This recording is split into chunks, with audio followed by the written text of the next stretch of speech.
మన నిజామాబాద్ లో కేవలం 6,550 రూపాయలకి స్వచ్ఛమైన నీటి సర్వీస్ ని Cygnus SR aqua solution AMC services అందిస్తోంది.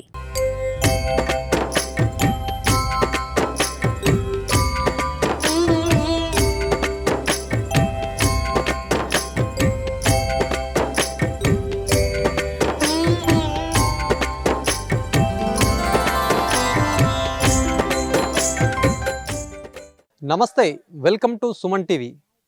ఈరోజు మనం ఒక పురాతన ఆలయం గురించి తెలుసుకునే ప్రయత్నం చేద్దాము. నిజామాబాద్లోని సారంగాపూర్ ఆలయం అంటే ఒక ప్రసిద్ధి చెందినటువంటి ఆలయం. ఆ ఆలయానికి సంబంధించినటువంటి మూలము ఇక్కడ పైన బాల హనుమాన్గా ఉంటారు. ఈ హనుమాన్ ఆలయం ఎప్పుడు వెలిసింది, దీని గురించి ఏం విశేషాలని కూడా ఒకసారి మనం దగ్గరికి వెళ్ళి చూసే ప్రయత్నం చేద్దాం.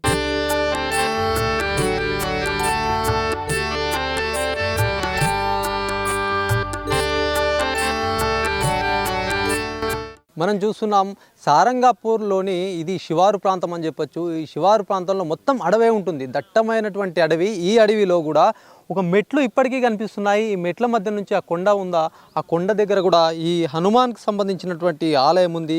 బాలదాస హనుమాన్గా పిలుస్తారట. మరి వెళ్దాము అక్కడికి. చాలా మట్టుకు కూడా ఇదంతా కూడా ముళ్ళ పొదలు, చాలా అడవి ప్రాంతం లాగా ఉంటుంది. పైనకి వెళ్ళి ఒకసారి ఆ హనుమాన్ ఆలయం ఎలా ఉంది దాని గురించి కూడా మళ్ళీ తెలుసుకునే ప్రయత్నం చేద్దాం.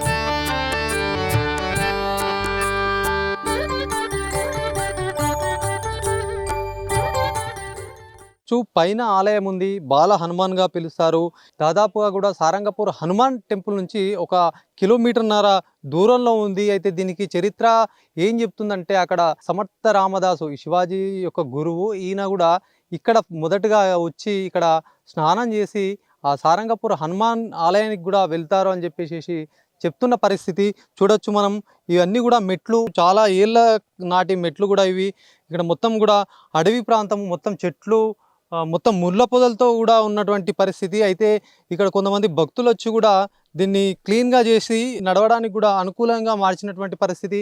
మనం ఇప్పుడు ఒకసారి ఈ మెట్లు చూడొచ్చు ఎట్లా ఉన్నాయంటే, చాలా ఏళ్ళ నాటి, ఇది దాదాపు 100 సంవత్సరాలు, అంటే దాదాపు 200కు పైగా సంవత్సరాల చరిత్ర ఉన్నటువంటి ఆలయం అని చెప్పొచ్చు.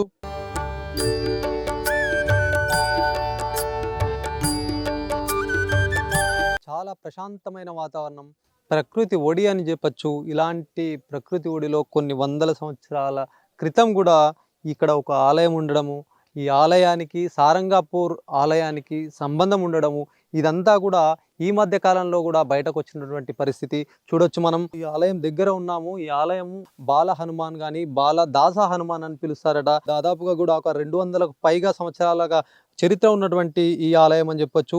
ఇక్కడ ఉన్నటువంటి విగ్రహము స్వయంగా వెలిసింది సమర్థ రామదాస్, దీనికి పూజలు చేశారని కూడా చాలా మట్టుకు చరిత్రకారులు చెప్తారు. పెద్దవాళ్ళు కూడా చెప్తున్నటువంటి పరిస్థితి. ఈ ఆలయం చూడొచ్చు, చాలా చిన్నగా ఉన్నప్పటికీ కూడా దీనికి ఒక సొరంగ మార్గం ఉంటుందని చెప్పారు.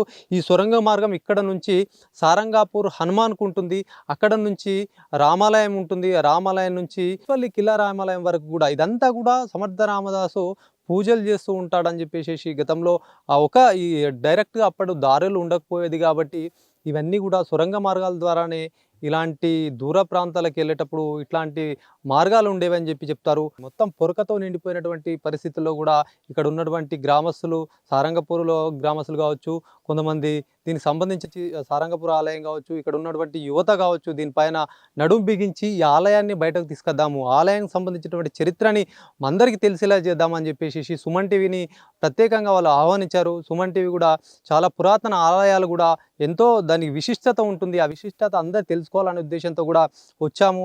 చూడొచ్చు మనం ఈ ఆలయానికి సంబంధించి కూడా మొత్తం ఏర్పాట్లు అయితే చేశారు. మెట్లు చూడొచ్చు, మెట్లు కూడా చాలా ఏళ్ళ నాటి ఉండడంతో కూడా మొత్తం అంత చెత్త పేరుకపోవడం కానీ, ముళ్ళ కంపలు ఉంటే అవన్నీ కూడా క్లీన్ చేసి ఆలయానికి ఒక పూర్వ వైభవం తెచ్చే విధంగా కృషి చేశారు. మాట్లాడదాం, కొంతమంది ఇక్కడ ఉన్నారు. 100 సంవత్సరాల నాటి చరిత్ర ఉందని అంటారు. అసలు ఎట్లా బయటకు వచ్చింది ఇది?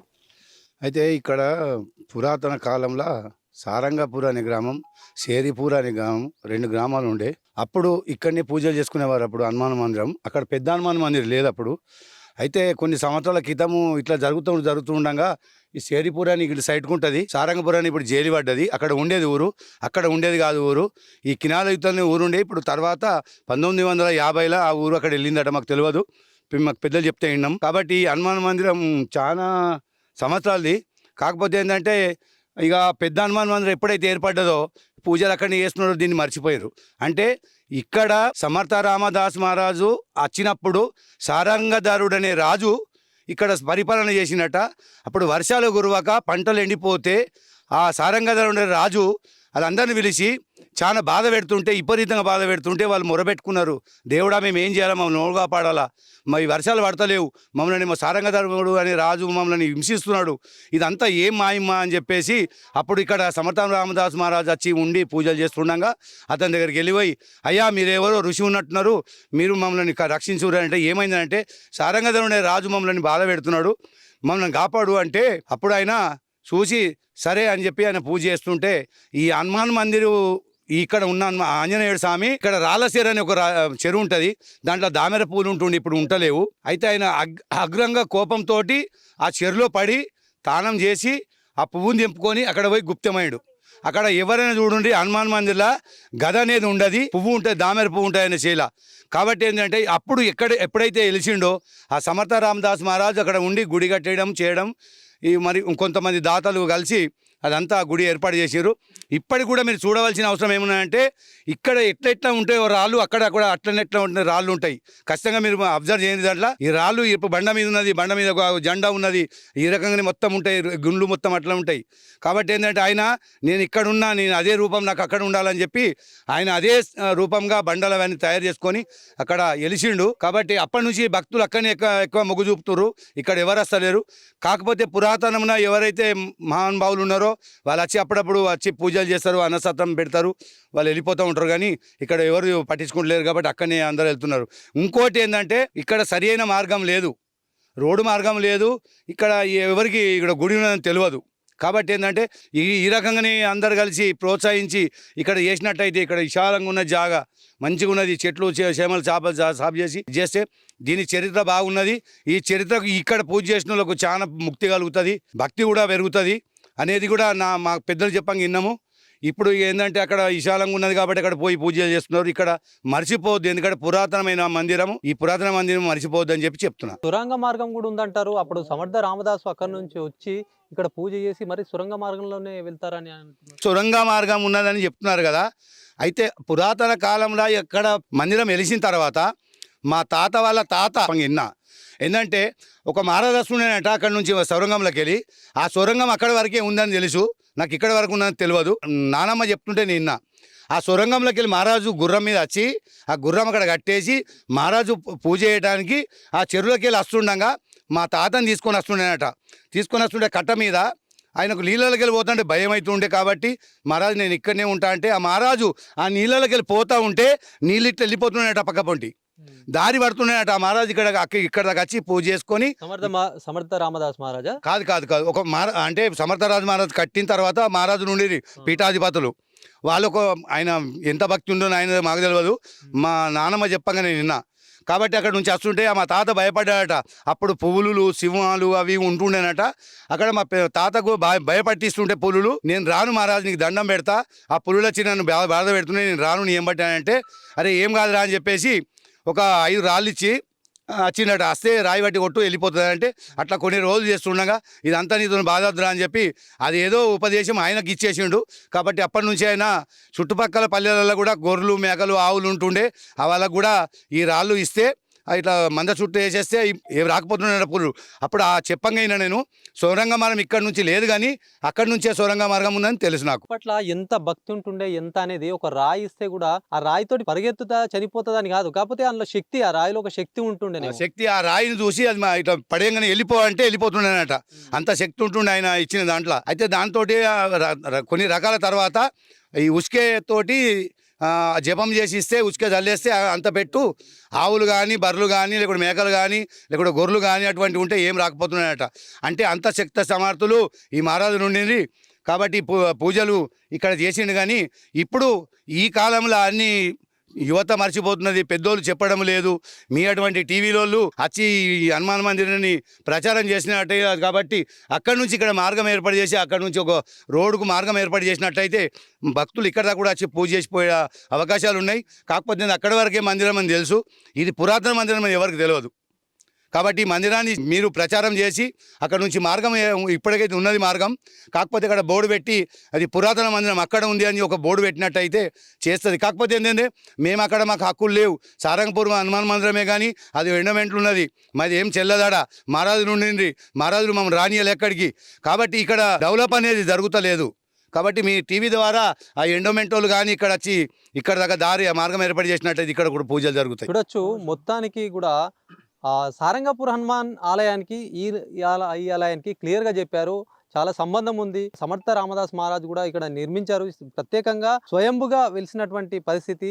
అప్పుడు మహారాజులు ఉండేవాళ్ళు, వాళ్ళకు చాలా కూడా విద్య ఉంటుండే, వాళ్ళ నైపుణ్యం కానీ వాళ్ళ విద్యతోటి కూడా ఏదైనా ఒక రాయి ఇస్తే కూడా ఆ రాయితోటి ఏదైనా జరగాలంటే జరుగుతుండే. అప్పుడు వాళ్ళంతా భక్తి మార్గంలో ఉంటుండే కాబట్టి చాలా మట్టుకు కూడా వాళ్ళు ఏవైతే అనుకుంటారో అవి ఖచ్చితంగా నెరవేరుతుండే.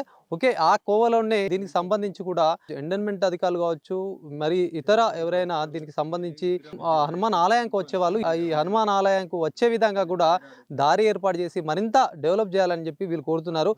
ఏంటి అసలు ఇప్పుడు మీరు దాదాపుగా కూడా ఇదంతా క్లియర్ చేశారు, రావడానికి కూడా అనుకూలంగా ఒక వ్యవస్థ ఏర్పాటు చేశారు.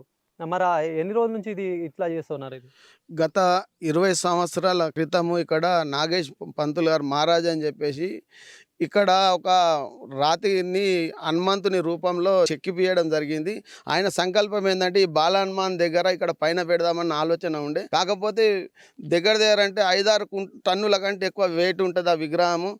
గత సంవత్సరం నుంచి మేము ఒక 100 మంది మచ్చి కూడా లేపే ప్రయత్నం చేసినాం, కానీ అది ఇంచు కూడా కదలలేని పరిస్థితిలో ఉండే, పడుకొనే ఉండే 20 సంవత్సరాలు. గత వారం రోజుల క్రితము ఇక్కడ సారంగపూర్లోని వివేకానంద యూత్ వారు, అదేవిధంగా ఇక్కడ సారంగపూర్లో ఉన్న పెద్దలందరూ కూడా అందరినీ కలిసి ఇక్కడ మేము కూడా ఇక్కడికి వచ్చి దాన్ని ఎట్లాగైనా సంకల్పం తనకి ఎట్లన్నా లేపాలా, నిలబెట్టాలా, పూజలు చేయాలా, ఈ విగ్రహానికి పూజ చేయాలా. ఇక్కడ ఏదైతే బాల హనుమాన్ మందిర్ ఏదైతే అంటున్నారో ఈ బాల హనుమాన్ కూడా పవర్ ఎక్కువ ఉన్నది, అది జనంలోకి తీసుకుపోవాలా, ఇక్కడ ప్రజలందరికీ వచ్చి పూజలు చేసే విధంగా చూడాలన్న ఉద్దేశంతో గత వారం రోజుల క్రితం ఇక్కడికి వచ్చి అందరి సహాయ సహకారాలతో ఆ విగ్రహాన్ని లేపి నిలబెట్టడం జరిగింది. ఆ వారం రోజుల తర్వాత ఇక్కడ వివేకానంద యూత్ వారు ఇక్కడ సారంగపూర్లో ఉన్న ప్రతి ఒక్కరు కూడా చాలా కష్టపడి ఇక్కడ ఉన్నదంతా నీట్ క్లియర్గా చేసిర్రు. ఈ రోజు కూడా అన్నప్రసాద కార్యక్రమాన్ని విలేజ్ గ్రామ కమిటీ వారు, అదేవిధంగా వివేకానంద యూత్ వారు అందరూ కూడా కలిసి ఈ కార్యక్రమాన్ని ఏర్పాటు చేశారు. ఈ రోజు ఒక 500 నుంచి 600 మంది భక్తులు వచ్చి ఇక్కడికి అన్నప్రసాదం తీసుకున్నారు. ఇక్కడ ఈ గుడి ఉన్నదని కూడా అందరికీ తెలిసింది, ప్రతి ఒక్కరు కూడా ఇక్కడికి వస్తున్నారు. అయితే ఆ గుడి ఏదైతే హనుమంతుని నిలబెట్టడం జరిగిందో ఈ హనుమంతునికి చాలా మహిమగల హనుమంతుడు ఉన్నాడు. గత వారం రోజులుగా కూడా మేము నిలబెట్టిన తర్వాత అందరు కూడా ఇక్కడికి వచ్చి చచ్చిపోయిన ప్రతి ఒక్కరు కూడా అన్ని విధాలుగా మంచి జరుగుతుంది. కాబట్టి ప్రతి ఒక్కరు కూడా సారంగపూర్కి వస్తున్నారు. మీరు సారంగపూర్ హనుమాన్ టెంపుల్కి వస్తున్నారు. అక్కడ నుంచి సురభి గోశాల రోడ్డు నుంచి 1 కిలోమీటర్ లోపల ఉంటుంది. ఇందూరు నగరంలో ఉన్న హిందూ బంధువులందరికీ తెలియజేస్తున్నాం, 1 కిలోమీటర్ కూడా ఉండదు, ఆ కిలోమీటర్ మధ్యలోనే ఉంటుంది. ఇక్కడ ఏదైతే బాల హనుమాన్ మందిర్ ఏదైతే ఉన్నదో ఇక్కడ సంకట మోచన వీర బాల హనుమాన్ మందిర్ అని నామకరణం చేయడం జరిగింది. ఈ హనుమంతునికి శక్తులు బాగా ఉన్నాయి కాబట్టి ప్రతి ఒక్కరు కూడా ఈ సారంగపూర్కి వస్తుంటారు. అదేవిధంగా ఇక్కడ నుంచి బాజర్కి వెళ్ళే భక్తులు కూడా సారంగపూర్ కమాన్ దగ్గర కూడా ఒక బోర్డు పెట్టేసి ఈ సారంగపూర్ హనుమాన్ టెంపుల్ రాకంటే ముందు సురభి గోశాల దగ్గర ఒక బోర్డు ఏర్పాటు చేసి ప్రజలందరినీ ఇక్కడ ఉన్నాడు హనుమంతుడు, ఇక్కడ పవర్ఫుల్గా ఉన్నది, సారంగపూర్తో పాటు ఇక్కడ కూడా వచ్చి పూజలు చేయండి అని చెప్పి ప్రజలకు తెలియజేస్తే ఇక్కడ అందరు కూడా వస్తారు. ఇక్కడ ఏదైతే మందిర్ ఉందో ఇక మందిర్ కూడా జన సందోహంతో కలకల్లాడుతా అన్న ఉద్దేశంతో ఈ కార్యక్రమాన్ని చేపట్టడం జరిగింది. ఇక్కడ ఏదైతే సుమన్ టీవీ వారు వచ్చారో సుమన్ టీవీ వారు చెప్పగానే వాళ్ళు వచ్చి ఇక్కడికి వచ్చి దీన్ని బయటకు తీస్తామని చెప్పేసి వచ్చి ఒక స్టోరీ రూపంలో ఇక్కడ వచ్చారు. అయితే సుమన్ టీవీ వారికి ప్రత్యేక ధన్యవాదాలు తెలియజేస్తున్నాం.